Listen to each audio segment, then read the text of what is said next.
And I have here Gillian Tans from Booking.com, José Neves from Farfetch, Nicolas Brusson from BlaBlaCar, and Carlos Moedas from the European Union on science, research and innovation. Let's kick us off. I mean, how inadequate do you feel as European entrepreneurs? Second best? Correct, yes? Well, I think it's interesting. I think it's the wrong question to ask, right? I think we keep comparing ourselves to the US and Silicon Valley as European.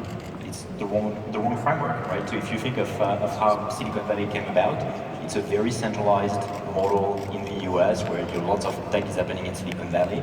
It won't happen in Europe, right? If you think of Europe, it's fundamentally decentralized. And I would say almost like the power of Europe is that you have Berlin, you have Paris, you have London, you have Stockholm, and you have slightly different type of companies coming out of these cities, right? So they all get like a different flavor.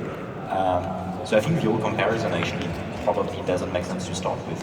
But you famously not launched in the US yet. Is that because you're concerned about the enormous amount of competition there from Uber, Lyft, etc.?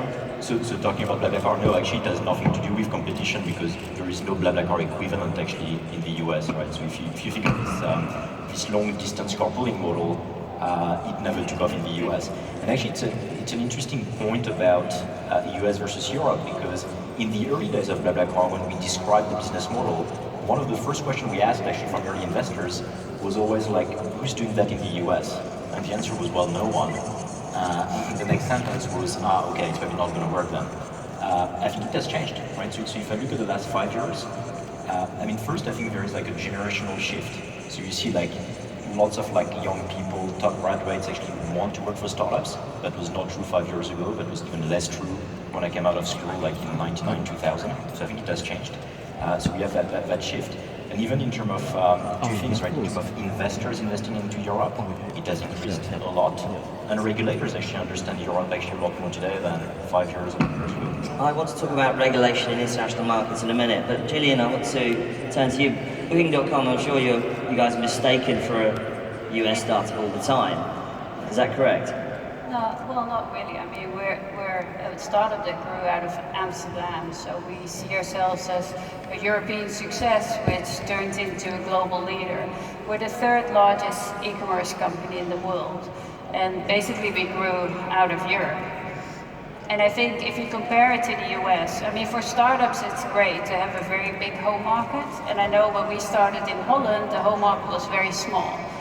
The advantage was that we had to think very early on how to cross borders and how to work with translations, how to deal with different cultures. So that was the advantage, which in the end think what made Booking what it is today. But if you have a big home market, it also has its advantages that you automatically have a large customer base which you can test and learn from.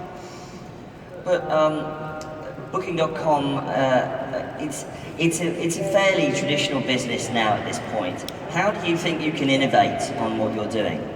Well, I wouldn't say it's a very traditional business. If you think about how fast innovation goes at Booking, we do over 1,000 experiments every day on customers. That's how fast Booking still is innovating today. Almost half of our business is being booked through mobile devices. We do lots of innovations in the whole travel experience, so to speak. I mean, we're a technology company at heart, so we innovate through the technology, and since technology and techniques are constantly changing, also Booking as a company, of course, and the service we deliver is changing. Turning to you, José, with Farfetch, what the business model that you came up with originally, this boutique system that served very much the high end of fashion, luxury markets and boutiques. Do you think you could have done that in the US, or was there something particular about the business of fashion, I suppose, in Europe that allowed you to develop the business model? I think I most probably would have failed if I had started in the US. To give an idea, actually the UK is not our largest supply market. Our largest supply market is by far continental Europe, so France, Italy are much bigger than the UK in terms of supply. And we, by chance or by madness, we decided to start from the get-go with 5 countries from the supply side, Italians and French included, and that's what gave us traction. Still today, 33% of our business from the demand side is American, so they're our largest customers. But from the supply side, it's only 10%. So 80% of the supply is coming from Europe, actually. So Europe actually in fashion is number one unquestionably. You take companies like Net-a-Porter, Font Privé invented the flash sale model, ASOS, they are all multi-billion market cap companies. I don't see any equivalents in the West. And they all came out of Europe, actually. They all came out. So that's another one to chalk up, I suppose, isn't it? Well, out of interest right now, what are your biggest markets? Is it Asia, Europe, or the US? From a demand point of view, the US is the largest market. That's 1/3 of our sales, and APAC is 26%. So Asia Pacific. Turning to the European side of things, I mean, you guys have just announced a big fund. I mean, why did you launch?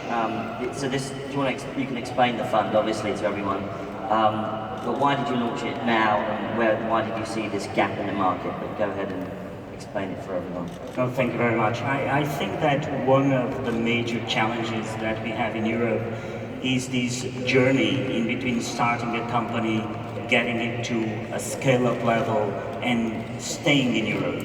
We are here with the great people that were able to stay in Europe, but others that have created companies, in the middle of the journey, they have to go somewhere else. And they have to go somewhere else because, in average, the venture capital funds in Europe are much smaller than in the US. 60 million in Europe compared to 120 million in the US. So our idea of launching these 1 billion plus fund of funds is to be able to fund bigger tickets.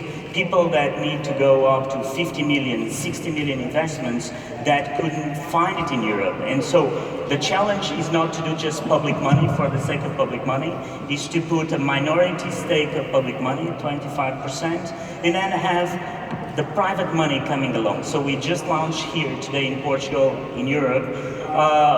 We launched this fund of funds for Europe. So we're going to select a general partner to manage this amount of money, to give the opportunity for all these companies to stay in Europe. And I think that's our duty, is where the market failure is, as per our understanding. So yes, there's a big job advert out there. They can become a general partner of a new European fund of about 400 million euros, right? And we're up to 1 billion. Absolutely. So, yeah, some of the criticisms of the European venture capital scene is that, say for instance, the Jeremy funds, some of them haven't been very productive, perhaps not, perhaps distributed or executed that well. How do you react to some of that criticism? I think it's a different experience, because here what we're trying to do is to do it with the private sector, with a private manager. Most of the funds that we have in Europe, they're managed just with public managers, with public money. And here is a totally different ball game. It's about involving the private sector, where the private sector has a majority. And so that's for us essential to have something new, because what you see is that venture capital in Europe is very national. Most of the money that comes from public money wants people to invest in their own country, and not to have like cross-border investments or invest in different countries in Europe at the same time. And so this is the market failure that we find, and as our duty is to actually fulfill the gap. And I think it will be a big challenge, but if it works, we're actually doing something for all these people. Well, and it's great that you're on the panel, because we've also got a share economy company on the panel as well, in the form of Nicolas from BlaBlaCar. And BlaBlaCar right now is potentially reporting the Madrid authorities to the European Commission after it's been threatening BlaBlaCar and drivers for transporting passengers without a license. Now, whether or not the case has merit or not, we don't need to necessarily go into the ins and outs of it, but there is sometimes criticism of the European Commission and EU rules that it is holding back European startups and innovation in a way that doesn't happen in the States, where Uber, Lyft, etc., Airbnb came out of nowhere and created enormous companies and enormous markets. I mean, firstly, Jose, perhaps you want to unpack that, and then we'd like to hear what I can help. you think. Go ahead. Should I start? Should you start? No, I mean, I can start and probably will help you to see where is my position. Please don't agree with each other. No, but I probably you get the wrong person on the panel because I'm the innovation commissioner, and so I'm passionate about. So you're going to push these guys? So I'm not pushing anyone. I'm just saying that Europe cannot lose this opportunity. And the problem today is that you have politicians that are on a time lag of 5 years to do legislation about things that are the future that they don't know. And so you have a gap in between technology and all these guys that their lives is on a day-to-day inventing and innovating, and politicians that take 5 years to legislate about something. And so when you legislate after 5 years, you're legislating about something that does not exist anymore because the world has changed. So you have to change that in terms of creating ways of smart regulation and regulating for the future.